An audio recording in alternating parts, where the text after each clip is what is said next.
Great. Well, thank you, Brian, and thank you everybody for inviting me to come and talk to you this afternoon. I've talked to you once before, but if you don't know who I am, yes, I'm Steve Allen. I was diagnosed with prostate cancer just over 12 years ago now.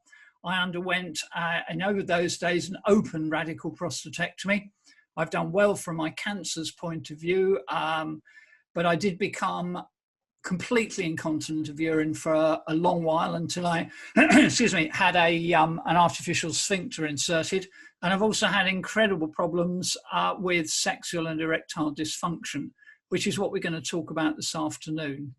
Now, it is a sensitive subject. It's a subject which many men do find difficult to talk about. The only way to deal with this is not to be shy, is to talk about it directly. And we'll talk about it hopefully in a way that you won't find upsetting or in any way unpleasant. But we are going to talk about some very personal things, and I will share with you some very personal details as well. So let's start with that. Let's share my screen. I've got a presentation which will take probably, it's going to take about an hour-ish, I should think. And because it's a subject which I have found that a lot of people don't actually find it easy to ask questions in public about, what I've done at the end is I've got a whole load of pre-loaded questions, if you like, which I'll answer first. I hate that page on the website which says frequently asked questions, because they're never questions you actually want to ask. But hopefully these will be slightly different. So let's start, and I'm going to start with a really strange comment, and that's that men have got two penises. What on earth do I mean by that? Well, functionally, we have. We've got a limp, a flaccid penis. Its major functions, urination. We ignore it for most of the time. It sits in our underwear and we don't think about it until it's time to have a pee. But we've also got an erect penis. To do that, there are huge changes in size. It becomes exquisitely sensitive and gains a very different importance in life. Its major function is obviously reproduction. But in humans and probably some other higher mammals as well, it's associated with very complex psychological factors. So why should we talk about erectile dysfunction? Well, it's because it's important. It's really important. Men are being diagnosed with prostate cancer at a younger and younger age. And the side effects of treatment for prostate cancer can well have significant effects on your sex life. But it's not just for young men. I'm 72, for God's sake. I still want to have sex. I still want to have a sex life. So it affects all of us. Erectile dysfunction affects every part of your life. It really hits self-esteem, body image. Relationships with your partner will alter. Your ways of having intimacy will change. Some people really feel quite isolated. Some feel angry. One chap described to me as a feeling of bereavement. A bereavement when a function is reduced or lost. And I really think that's a really beautiful way of trying to describe that. But we men are very often very reticent to discuss such matters. So we're going to talk about mainly four things. What's an erection? How's it produced? What can go wrong? How can it be helped? But I'd like to ask another question as well. Is it essential? Is it essential in life to have an erection? And we'll come to that later on. But I'd also say, is erectile dysfunction the same as sexual dysfunction? For some reason, the go-to phrase when we're dealing with this is erectile dysfunction. But really, what we should be talking about is sexual dysfunction, because erection is not the be-all and end-all of sexual activity. So, as you know, I'm a doctor. I love anatomy, I like physiology, but I do have a great belief in life that everybody should know a little bit about how their body works. Because if you know how your body works, then you can understand what happens when it goes wrong. And if you know how it goes wrong, you'll be able to understand some of the treatments that are available. And even more important than that, you can understand why certain treatments may be suitable for one person, but not for you. And that can really prove upsetting to many chaps when they see somebody else having a treatment that's successful and they're not allowed for whatever reason to have that. So we'll keep it really simple, but unless you understand a little bit of function, I think we're all lost. So let's crack on with the Boy Scouts Guide to Anatomy and Physiology. Okay. Erection is all about getting blood into your penis.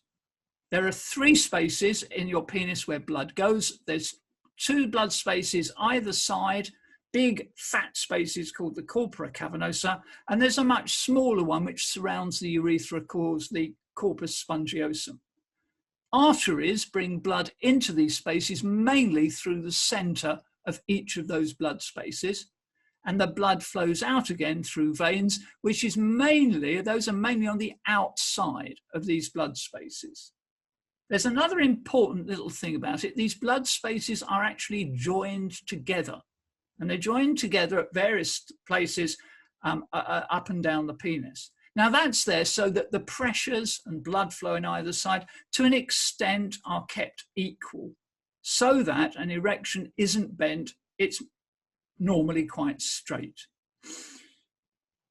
The corpus spongiosum, the one around the urethra, is important because this is the one that actually supplies blood into the head of the penis. And of course, the head, the glans penis, is really important when it comes to sexual function. It becomes highly distended, highly sensitive, is an essential part of the sexual stimulation that we need eventually to produce ejaculation. And trying to have sexual function without a penile head which actually distends is not impossible, but it does make it really quite difficult. And I speak from personal experience of that. No longer does my glans, the head of my penis, become distended or rigid in any way. But it's the 2 either side, these big corpora cavernosa, which are the most important ones. Now, the other thing is that these blood spaces are surrounded by a really tough, thick outer layer, this black bit. And that restricts the size that these blood spaces can reach. So when blood flows into the penis, these blood spaces expand, the penis will expand in size, in length and in girth, but it will only be able to expand as far as this tough outer layer will allow. After that time, as they get bigger, these blood spaces press on these veins. So the blood flow out of the penis is reduced, and because blood can't get out, but it's still coming in through these arteries, what happens is the pressure inside those blood spaces increases once maximum size has been reached. And this is exactly like blowing up a bicycle tire. Think of your blood spaces as being the inner tube, and the big black outer layer is the actual tire itself. And you blow up the inner tube as far as you can and keep going, because then the tire becomes hard. And that's exactly what happens with an erection. Your penis becomes enlarged, erect, and hard. And when you want to get rid of the erection, it's called detumescence. The arteries constrict again, the blood flow goes down, pressure on the veins decreases, you get a decreased input and an increased outflow of blood, and everything goes back to normal. Now, the dilatation and the constriction of all of this arterial blood supply is under a very complex control of the nervous system, and that's both conscious, but there are also some automatic controls. There are many different nerves that are involved with an erection. There are nerves of sensation, and we know well that for most of the time, the nerves of sensation in your penis really aren't functioning a lot. You don't really notice it. Your brain ignores those messages. But that sensitivity, same nerves, but the sensitivity of those nerves can change dramatically once you start become sexually aroused. There are nerves involved in producing the erection and in the loss of erection, and there are some spinal reflexes involved. And as I'm sure you all know by now, much of this nerve supply is very closely related to our prostate gland here below the bladder. So it's open to damage from treatment to the, for prostate conditions, prostate cancer. So at first glance, physiology of sex, dead easy, sexually aroused, get an erection, have an orgasm and ejaculate. End of story, let's move on. But sadly, it is not as easy as that. So how does it all work? And I will keep this simple, but it's important to understand it. Sexual arousal happens. First, it's normally under some sort of voluntary control and is a highly complex psychological and sensual and all sorts of influences, both psychological, physical, physiological. That produces, sorry, go back. Some erections are spontaneous. They don't need conscious input. And any of you that's a granddad that's changed the nappy of a young grandson will know from time to time those little lads get tiny little erections as their nervous system is beginning to practice, to begin to be developed.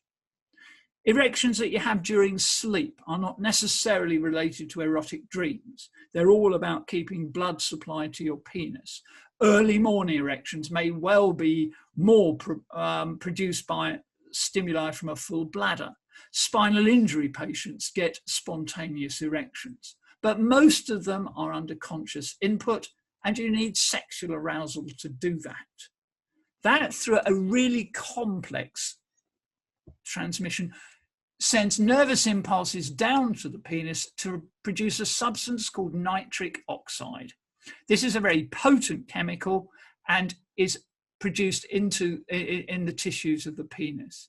But it's not nitric oxide itself that causes the erection. Nitric oxide causes the release of something else, an orange box called cGMP, cyclic GMP. Don't worry about the names. So yellow sexual arousal produces yellow nitrous oxide, which itself then goes on to produce the orange stuff, the cGMP. That is what causes the increased blood flow into your penis, causes the arteries to increase in size, and eventually causes an erection. So it looks fairly simple, but it's quite a complex process. There's one thing that's happening the whole time as well. There is a system which is trying to break down this orange cGMP the whole time. And it's called an enzyme, PDE5. Again, don't remember the names, but there is a system breaking this down the whole time. So you are wanting that to remain because you want increased blood flow. This stuff is actually trying to break it down the whole time. So what you need is constant sexual arousal. So this orange stuff is continually being produced. Some of it will be broken down, but most of it will remain to cause your erection. When sexual arousal stops, then of course you stop producing the nitrous oxide and the cGMP, and everything goes back to normal. So it looks fairly complex, a relatively simple physiological system. And again, this system is like blowing up a bicycle tire, but this time it's got a puncture. Putting lots of air in, and that's what we're doing with sexual arousal, lots of orange stuff is the air, will keep the tire hard. If there's a small puncture, and that's what this bit's doing, it's trying to break down the orange stuff, you're getting a leak the whole time. As long as what's coming in is greater than the leak going out, you'll be fine. If you've got a very large puncture, then whatever's going in is going to leak out quite a lot. So you will end up then with an incomplete erection or no erection at all.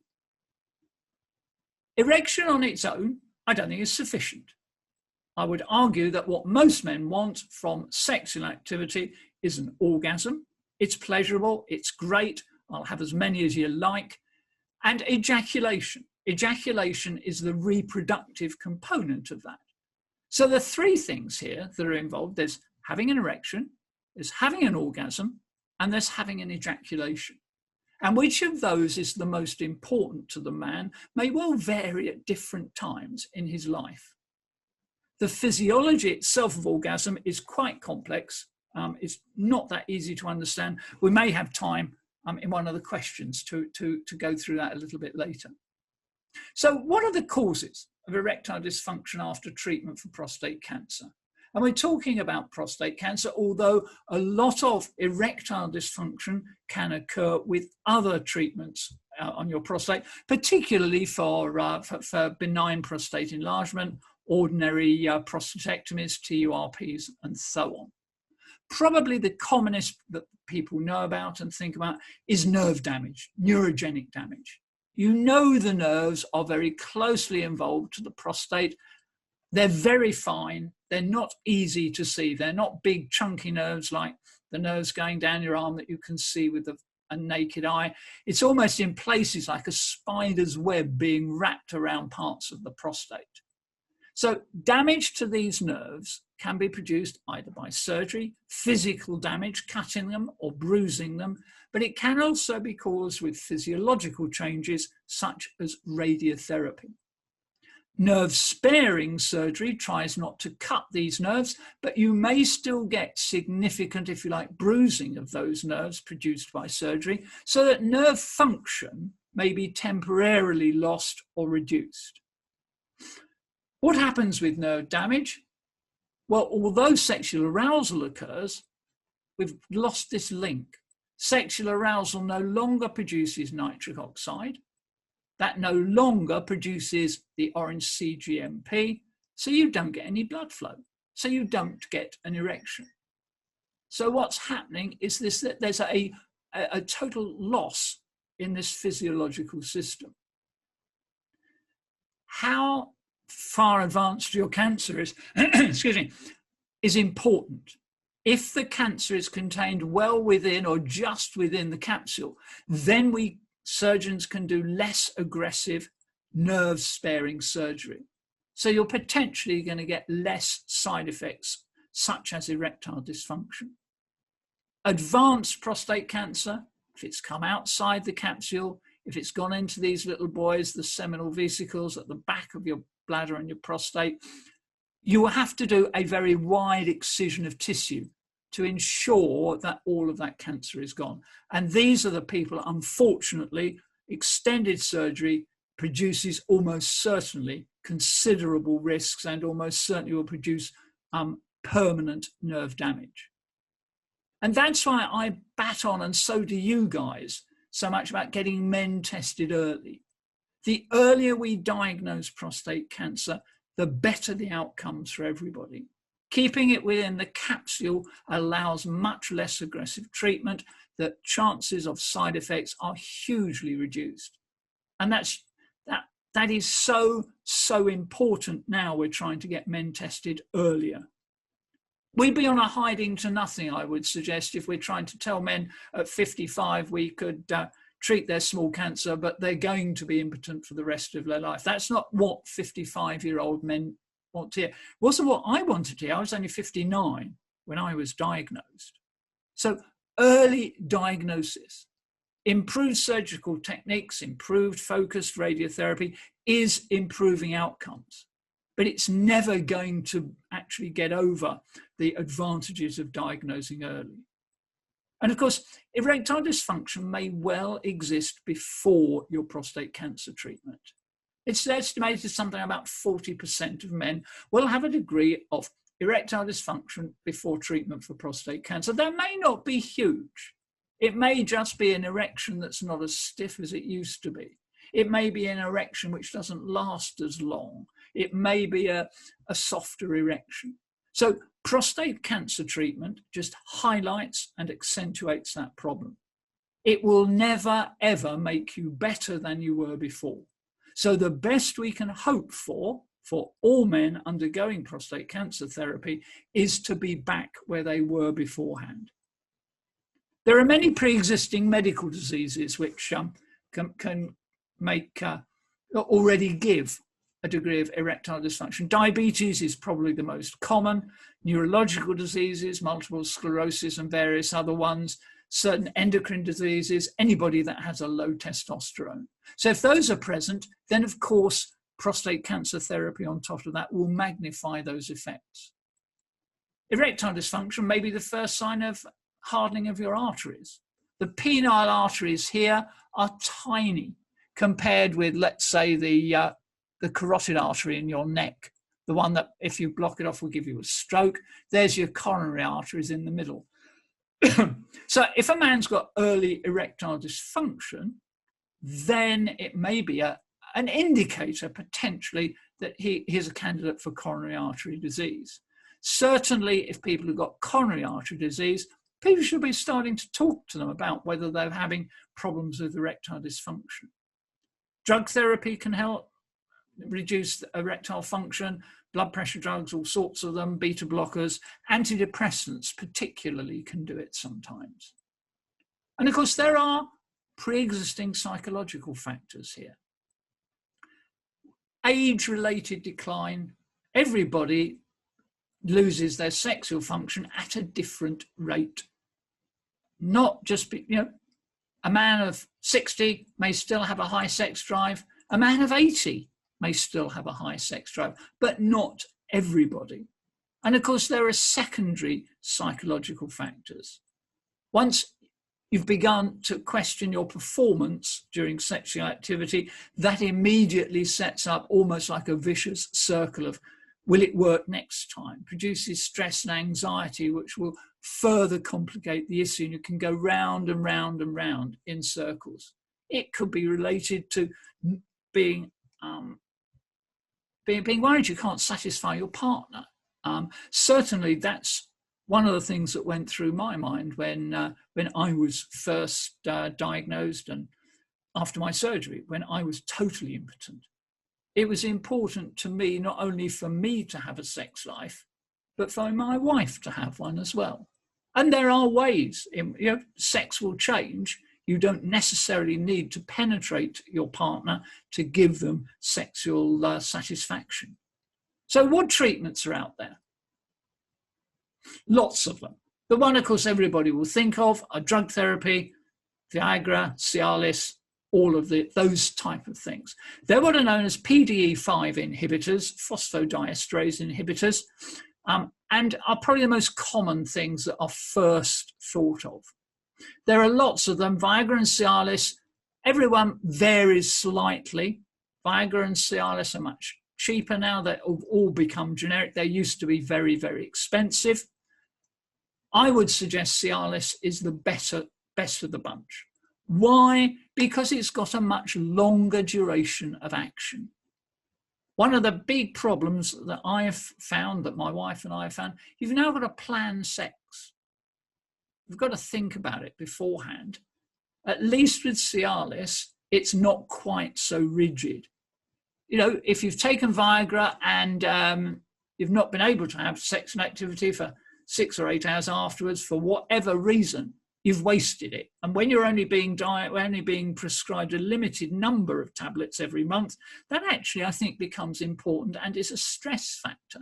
Whereas Cialis is certainly working quite well. I'm certainly find it well active, certainly for 24 hours afterwards. In fact, it used to, wasn't it called the Saturday night drug, I think, where if you took the Cialis and you planned to go to bed nice and early on Saturday and have a bit of sex with the wife, and then the football was on, it was a really good match. You could still watch the football because Cialis would be working the next morning, so it wasn't a complete waste of time, and you got the best of both worlds, apparently. Anyway, how do they work? Let's go back to the basic physiology. Firstly, sexual arousal is absolutely essential. These drugs are not aphrodisiacs, but sexual arousal is associated with this reduced nerve function or even no nerve function. So you're producing much less of that yellow stuff, much less nitric oxide. That produces much less of the orange stuff, the cGMP, less blood flow into the penis. So you're either going to get a very inadequate erection or hardly any erection at all. And of course, the system that's breaking it down, breaking this orange stuff down, is not affected by the surgery. It's not affected by nerve damage. So not only have you got less stuff being produced, it's actually still being broken down at a rate of knots. So the end result is very often a very, very poor erection. Treatment of that is to stop this system working. And this is what Viagra, this is what Cialis do. They inhibit this system. So it stops that system from working. That allows the orange stuff not to be broken down, but to gradually increase in concentration, which then gives you increased blood flow, which then gives you an erection. And for many men, it works exceedingly well. What it will do is tend to produce a much slower erection because there's not so much nitric oxide being produced. And I've got to say, sometimes it produces an erection which disappears more quickly. But have to stress, it can only work if there's some sexual arousal, if there's some degree of nitric oxide and cGMP being produced. Because what it's doing is not artificially producing an erection. It's actually just enhancing nature. Nature's not working very well, but it makes that system work better. Side effects, yes, nothing is without side effects. These are basically drugs which increase the size of some blood vessels. You can get headaches with them because the blood vessels in your brain expand. You can get flushing of the face.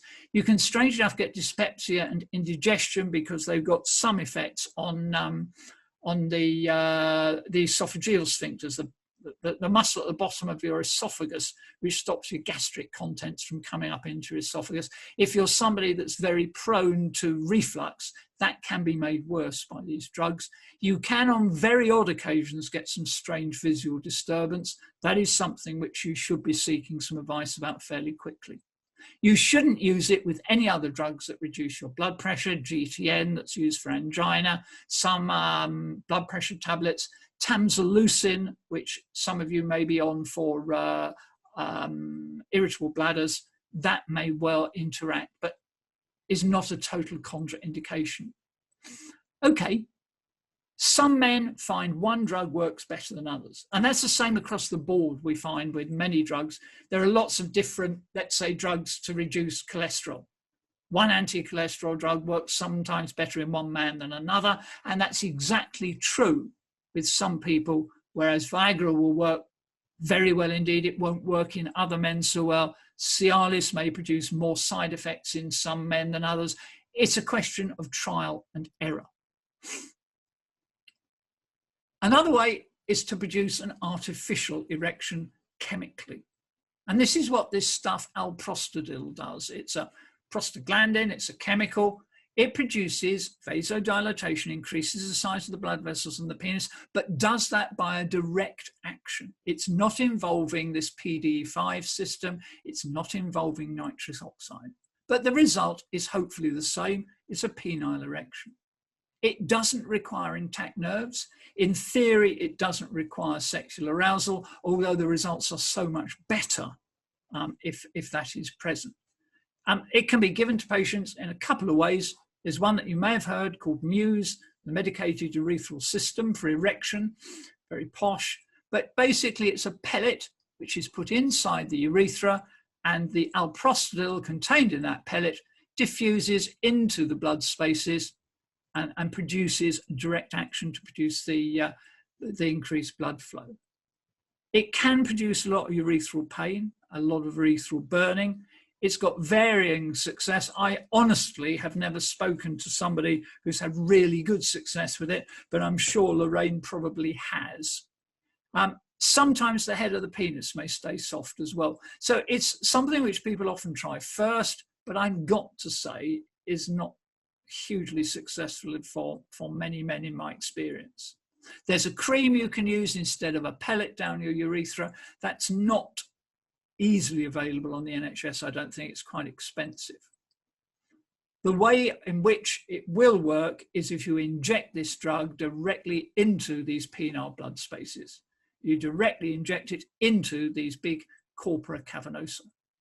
If you remember, about 10, 15 minutes ago, we talked about that these blood spaces are actually joined together at levels up and down the penis. So you only need to inject into one side, because the drug will get across into the other, and hopefully blood flow in both sides will be equalized.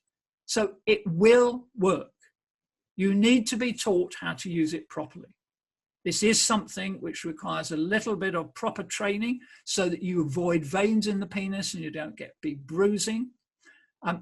If you're a bit rough, you can get fibrosis of the tissues, and that can produce what's called Peyronie's disease. You get plaques of fibrous tissue in the penis. That can occur. It's variable from one man to another, but can be a long-term reason why this particular method of treatment may not be available long-term to every man. There are two products normally available, Caverject and Viridal. They do the same thing. They're just slightly different presentations. It is effective. The thought of sticking a needle into your penis is not the most thing we'd all be rushing in to do. I've got to say, I tried Muse, and all it gave me was a burning penis and a sort of flicker of something happening, but absolutely nothing else. And I gave it away. I tried a fairly big dose. I tried it probably, I've got to say 5, no more than 10 times, and then gave it away. It took me a while to talk to my friend who was looking after me to think about injecting into my penis. It's nowhere near as bad as you may think it will be. If anybody's diabetic out there, go back to how you thought putting a needle into you with some insulin. The needles for this are as fine as that, if not possibly slightly finer. It will be effective. It nearly always works in most men. You don't need sexual stimulation. Some men do feel quite a lot of pain in their penis generally once it's been injected. That's not in everybody by any means, but you also need very careful dose titration. You need to start very slowly and work your way up. Because if you give yourself too much, then you will get a very long-term erection, which is known as a priapism. And if you have an erection which lasts certainly for longer than 4 hours, then you need to do something about that quite rapidly. I suspect when we were all younger, the thought of being able to have an erection for 4 hours was quite a good thing. But believe me, it is not. The danger is that you've got blood in your penis which can't get out. That blood will eventually clot. And if it clots, it'll fibrose inside your penis and you will never get an erection again. It happens for certain reasons, sometimes in young men, and it is a medical emergency. I've got to say, I've had 2 of those. I tried this drug 3 times with fairly low dosages. First dose did nothing. We increased the dose. I got a priapism lasting 4 hours, and then we reduced the dose down a bit. And 2 months later, I tried it again and got another priapism, and I gave it away. The cure for a priapism, I'm afraid, guys, is a huge, bloody great needle inside your willy. And it's not very pleasant, but I have to say it's a wonderful iron. To actually see the penis go down was quite a relief, but still. So for some men, it works really well. There is another product which I hadn't heard about till the other day called Invicorp. This does the same thing. It's an injection, but it uses different drugs. There's one drug called phentolamine, which increases the blood flow, and there's another one called aviptadil, which is reducing the blood flow out via the veins by a fairly complex mechanism. But the advantage of this is certainly, I've spoken now to 2 men who found really quite Caverject injections quite painful, but this stuff was absolutely magic and as good as, if they thought, if not better than using Caverject.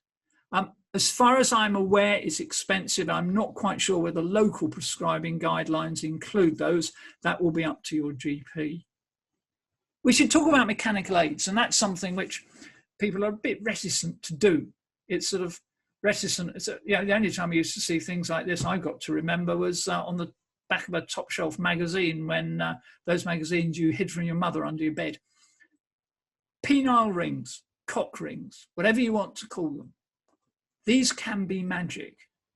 They can convert a poor or a partial erection into one that's now sufficient for penetrative sex.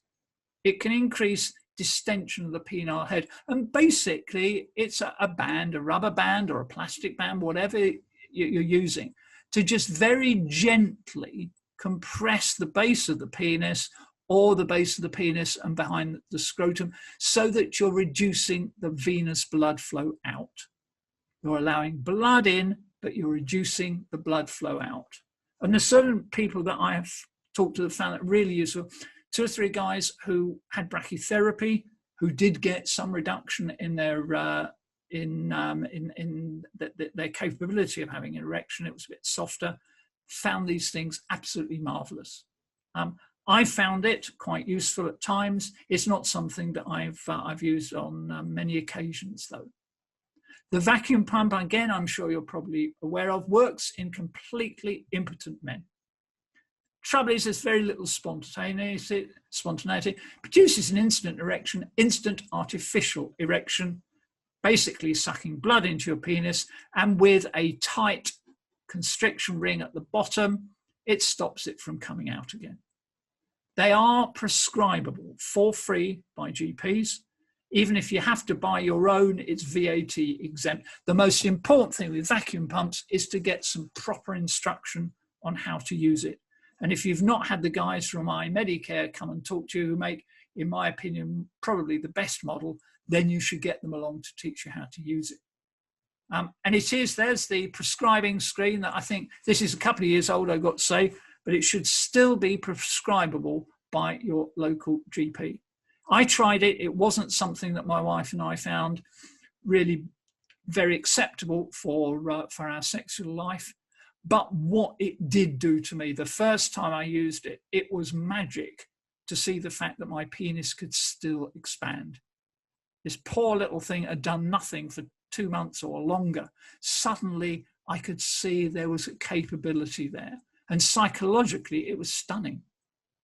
The end of the road is an implanted device. Basically, these are cylinders of silicone containing fluid, a reservoir, and a pump system, which goes down in your scrotum, which artificially stiffen, produce an artificial erection. The penile head will remain soft. It doesn't aid orgasm necessarily or ejaculation, but for many men, it's absolutely phenomenal. The downsides are the amount of, if you like, substance inside the penis. They're quite bulky, and most men, even when this whole system is supposedly flaccid, you end up with a sort of semi-erect penis, which a lot of men don't worry about, some do. Other things, vibrators can help to increase sensual stimulation in. Lubricants and gels can be helping. I've got to say that my wife and I have practiced mutual masturbation a lot, because I don't have an erection suitable for penetrative intercourse anymore. You need some gel, you need some lubrication to do that. There's lots and lots of them around. I think KY jelly is far too sticky personally, and it seems to sort of dry. There's lots of them about. That's probably the best. It's cheap, it's cheerful, and it works. These you could use, but we don't necessarily recommend those except in an emergency. Think about mechanical aids a bit like putting erectile dysfunction the same sort of level as reduction in mobility. Think about a penile ring, a cock ring, perhaps as being, able to walk, but you need a bit of a walking stick to help you. A vacuum pump's probably the next stage where you're pretty immobile, but you can do it with a walking frame. And an implanted device is the fact you need a total artificial system in order to get around. Many men don't think about these, and it can revolutionize your sexual activity. It's a hard thing sometimes psychologically to get over, but for many people, it's been a stunning improvement in their sex life. And you don't have to go to sex shops anymore to buy them. Sadly, this was one that had been in Reading for 35 years and closed down, and so did Love Care. But this is my local Boots. It's got a wonderful array of stuff. This is my local Morrison's. They're pretty good at it. This is my local Superdrug. It's everywhere. Sadly, neither Waitrose nor Sainsbury's feel that they're upper middle class products, so that they don't stock them on their very bijou shelves. Really important. I'm sure Lorraine can talk about this later, is psychosexual counselling, psychological interventions. It's a huge, huge blow to your life. It's one of the reasons I went and saw a clinical psychologist quite soon after I realised that I was going to be totally incontinent for the rest of my life, potentially, and impotent. And I found some help from a professional stranger so important. I had, I think it was 4 sessions. The first session with the counselling, with a clinical psychologist, I didn't do anything except for shouting and for crying. That's all I did for an hour. And it was really, really useful. Very often we want to say things on our own that we can't say to our partners, to our family, or whatever. That was really useful for me. And then we got on to talk about, not about my sex life, not about my my incontinence particularly, but for me, I needed talking about how would I manage my life in general. But to a large extent, psychosexual counselling isn't just for you on your own. It needs very often to be as a partnership, to have 2 people there to talk it over, and a third person in the room to actually facilitate all of those discussions. So sexual function, dysfunction is all about patience and time. And when people said, oh, things will get better in the future, you don't believe it. And for me, mercifully, things did get slightly better. I've needed a bit of help from science. Certainly, I cannot get a decent erection still without using 20 milligrams of Cialis. So your life changes. Sex changes. I have not had penetrative sex since my operation. That doesn't mean to say my wife and I don't have a fulfilling sex life together. We can do that. It's just different. You learn different sensitivities in different parts of your body. You learn that your nipples become much more sensitive than they ever used to be. You learn mutual masturbation, which is as good as, in fact, getting sex. What I want out of my sex life is an orgasm, and I get that. I get quite a huge pelvic orgasm. It isn't dry because I'm incontinent, but it's a very different orgasm to the one I had beforehand. To do all of this, you need a partner that understands. And once, it's so important, I believe, for couples to actually talk as early as possible about this. It's a hard thing to do, but once you start talking, never stop. Because again, if you stop talking about it, how do you restart that conversation? So life is very, very different. It's just as good as it was. It's just very, very different. So perhaps in just 10 minutes or so, I'll answer some of the questions I think that, well, certainly the questions that people ask the most commonly. What can we do before this treatment to minimize erectile dysfunction afterwards? And there are things that can be done. Pelvic floor exercises are not only good to strengthen your pelvic floor and your pelvic muscles to aid continence, they also increase circulation to your pelvic floor all the way through the whole system. So it does help your erectile function afterwards. Specialist nurses, support groups, people like Lorraine can help you preoperatively if you want to talk things through, and getting information about what people have done. I think there's a fine line, because if you tell people, do you want to know exactly everything before you go through with your treatment? I really don't know. It is a fine line sometimes that people have to draw. That's the common question. Why does Viagra not work for me? Well, I hope by now you know the answer to that, because it's all about the physiology. These things will only work if there's sexual arousal, some degree of nerve function, and some degree of production of the old yellow and orange stuff. They are not aphrodisiacs. They only, in fact, enhance the physiology that you have at that particular time. So failure of Viagra treatment indicates that your nerve function at that time is not sufficient. That does not mean, in my opinion, it's not going to work at some time in the future, because you may well get some regeneration of your nerve function, some recovery. So if in the first 2 or 3 months it's not working, don't give up. Leave it a couple of months and try again, because you may have some nerve function back in 2 or 3 months' time.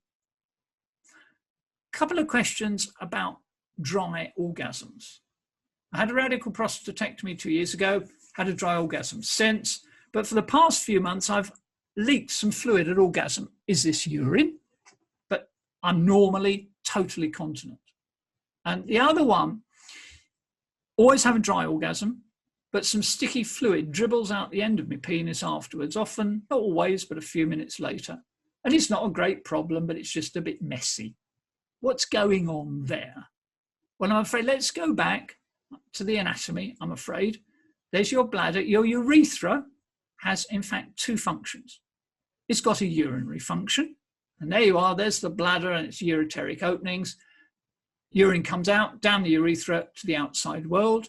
That urine flow is controlled by 2 systems. You have an internal urinary sphincter at the top of your prostate and an external urinary sphincter at the bottom. And these will keep you continent, control your urinary flow.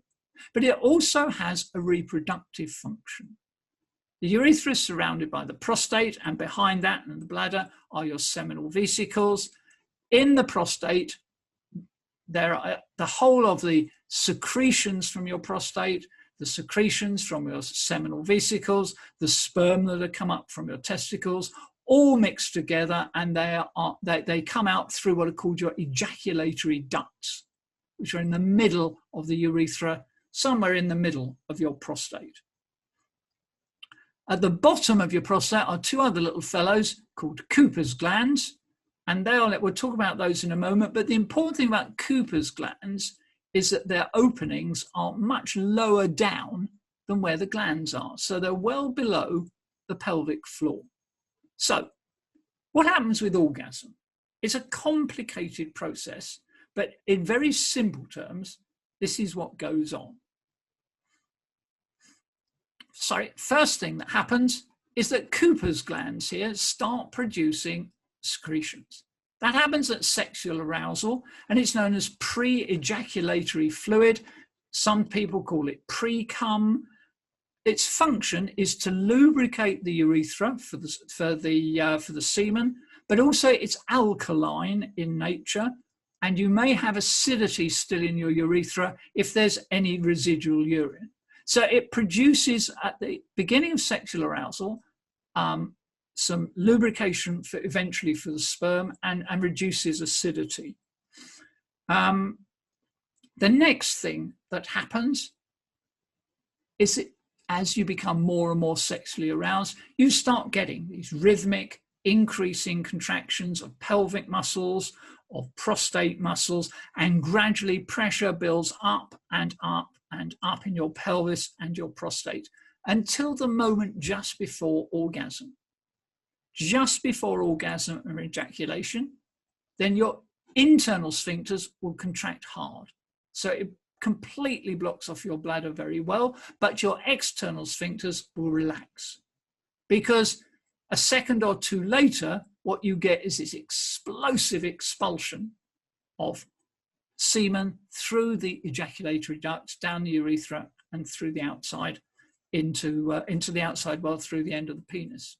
So why does that semen not go back up into your bladder? Well, it's because of your urinary sphincter here. Your internal urinary sphincter stops that from happening. Everything goes outward. If you have a weak urinary sphincter, then some semen may go up into your bladder, or it all may go up. And that in some, very rarely, but in some young men is a cause of reduced fertility. Okay, so what happens with surgery? Well, this is what happens. You get rid of that lot. You take out the prostate, you take out the seminal vesicles, and you basically join the two bits together. Prostate, seminal vesicles, ejaculatory ducts, all gone. There's no connection with your testicles anymore. No sperm actually entering this system. So this urethra has reverted now to a purely urinary function. The internal sphincter is no longer functioning, or it's been removed, because that's where the join is, and you rely now on your external sphincter to produce urinary continence. Radiotherapy can do more or less the same thing, probably not so aggressively though. So this guy had a radical pregnancy. It's beginning to leak a bit of fluid, and this is almost certainly urine. His internal sphincter is not there. It's not working. The bladder neck is almost wide open. He's relying on his external sphincter, which may be quite weak. The pressure inside the bladder at orgasm is hugely high, and is probably just managing at times to overcome the control of the external sphincter. This is known as climacturia. That's the posh word for it. Producing urine at orgasm. And that, for men in post-prostatectomy, can turn a dry orgasm into a wet one. And that's certainly what I've got.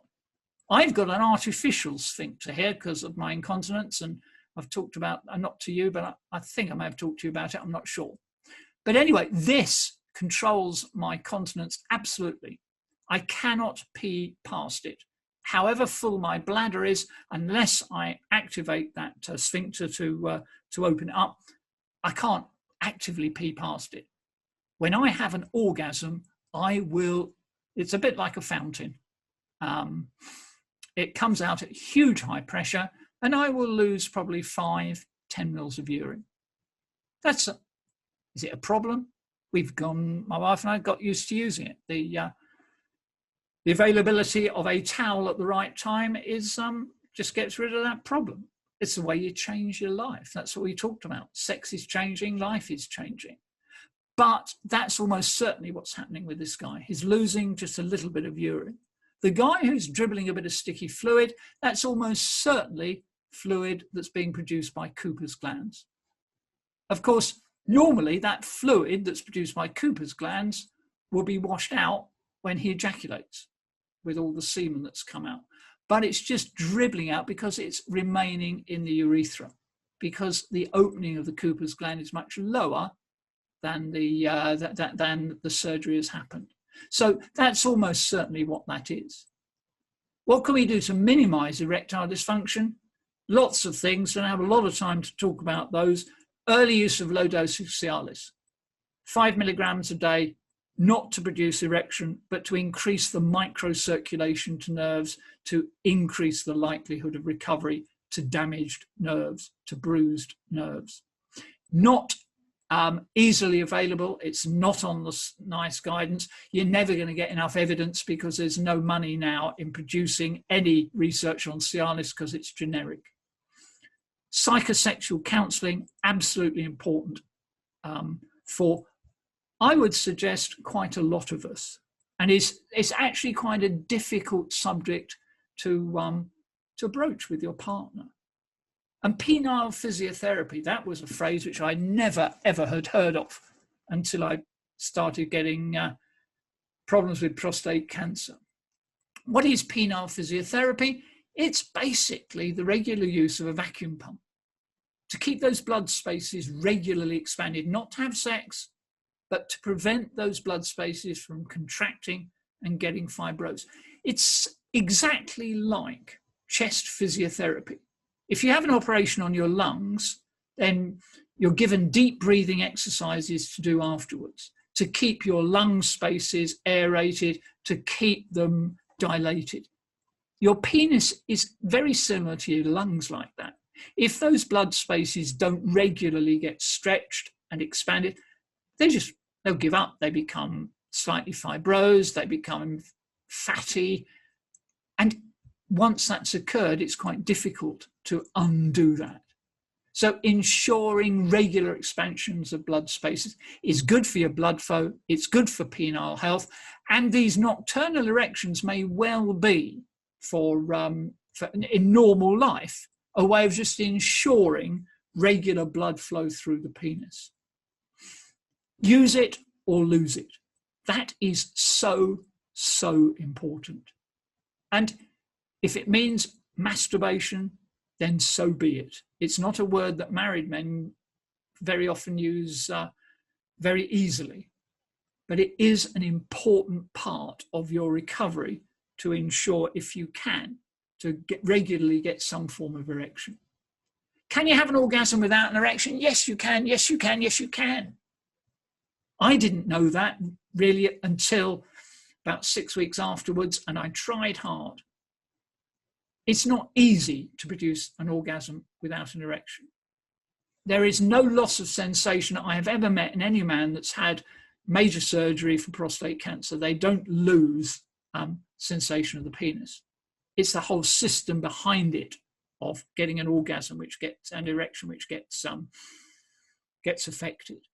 And yes, to be honest, trying to get an orgasm with a limp penis is a bit like slapping a wet fish around for a while. It's difficult, but the first time I managed to get an orgasm, it was phenomenal psychologically. It made a huge, huge boost to me, to my ego. Am I a sad person? I don't know. And as I've said before, the orgasm I get now is very, very much deeper, is a very different, equally satisfying erection. So, yeah, you can bypass the erection. It's not easy, but you can do it. And they use very different pathways. So even though you don't have very much of an erection, the orgasm that you can get is still very, very satisfying. Why does my penis look smaller? Why does my penis seem to be shrinking inside me? Well, it's difficult to be exact about this, but if you look at your anatomy, there's your penis, there are all the blood spaces. Here is what's being taken out. So basically, you've got a gap, you've got things which fibrose inwards, and it just drags everything in. You've also got ligaments which suspend the penis inside. Those can be damaged and allow movement in. But nobody tells you about this. I have lost around about 50% of my penile size since my operation, both when it's erect and when it's flaccid. That was a huge blow psychologically. You get used to it because it's function I want, not necessarily size.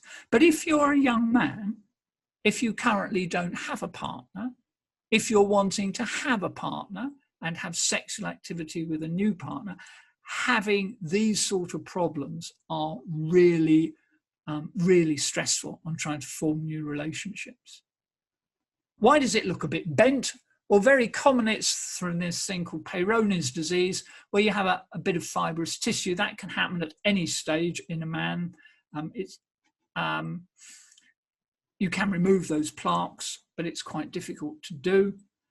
Normally, as you remember, we've got blood flow that's equalized on both sides because of the connections. And I think probably what happens sometimes is that these connections get fibrosed, so you get imbalance of blood flow on either side of the penis. And the same reason, why does the penile head stay soft? Because there's no blood flow up this corpus spongiosum into the head of the penis. Yes, I get a reasonable erection from both sides of my penis, but I still have a very soft penile head. That again makes sensitivity much lower. It makes getting an orgasm more difficult. That's when something like a simple penis ring around the base of the bladder, base of the penis, can help just to lightly constrict these veins at the bottom and keep blood flow inside the penis. What is hormone therapy to do? Well, they're all anti-testosterone, they're all androgen deprivation. They reduce testosterone. testosterone reduces libido. But hormone therapy itself, the actual drugs, the actual physiology, is not affected by, it doesn't affect the physiology, if you like, that produces an erection. So little or no libido with hormone therapy. That may be a help or a hindrance for some people because they no longer have a desire. It makes life a lot easier for them. But it is possible to have an erection with very low testosterone levels. I've just spoken to a couple of guys who've managed to do that on hormone therapy with very low testosterone levels. And I can certainly, if anybody wants to talk to a patient about that, I've got a couple of contacts. Your semen volume may well be decreased just by hormone therapy, low testosterone levels. That can be reversed to an extent when hormone therapy is stopped. And again, because you don't get regular expansion of penile blood spaces, penile size and shape changes may occur. Again, a good reason for the regular use of a vacuum pump as physiotherapy. Yes, radiotherapy can affect semen volume. It's affecting both normal and cancerous cells, so less prostate secretions from normal cells. And fibrosis in the prostate reduces the ability to perhaps ejaculate just as well as normal. And yes, it can affect erectile function. And we won't have a huge amount of time to go into that. High dosage brachytherapy can do it more than low dosage brachytherapy. That's high dosage brachytherapy. It's a bit like the matrix you get for targeted prostate biopsy. But you can see that the very, very, very highly radioactive sources pass either through or very close to the base of the blood spaces of the bladder and the penis, and it can affect blood flow. I have nothing to say about these because I really think, apart from improving perhaps your psychological function, they do bugger all else. There are lots of information books from Prostate Cancer UK. There are GP guidelines that Prostate Cancer UK publish. If your GP is being difficult, you can get hold of these. If you're finding them difficult to get hold of, contact me and I'll send you a copy. And there are people like Lorraine who are there to help. It is a subject which men do not talk about enough. It's a subject which is hugely important. It's a subject that many people believe, I think quite rightly, should be discussed almost from the outset of even on your treatment decision pathway. So that's me. I've gone over time. I always go over time. I'm sorry about that.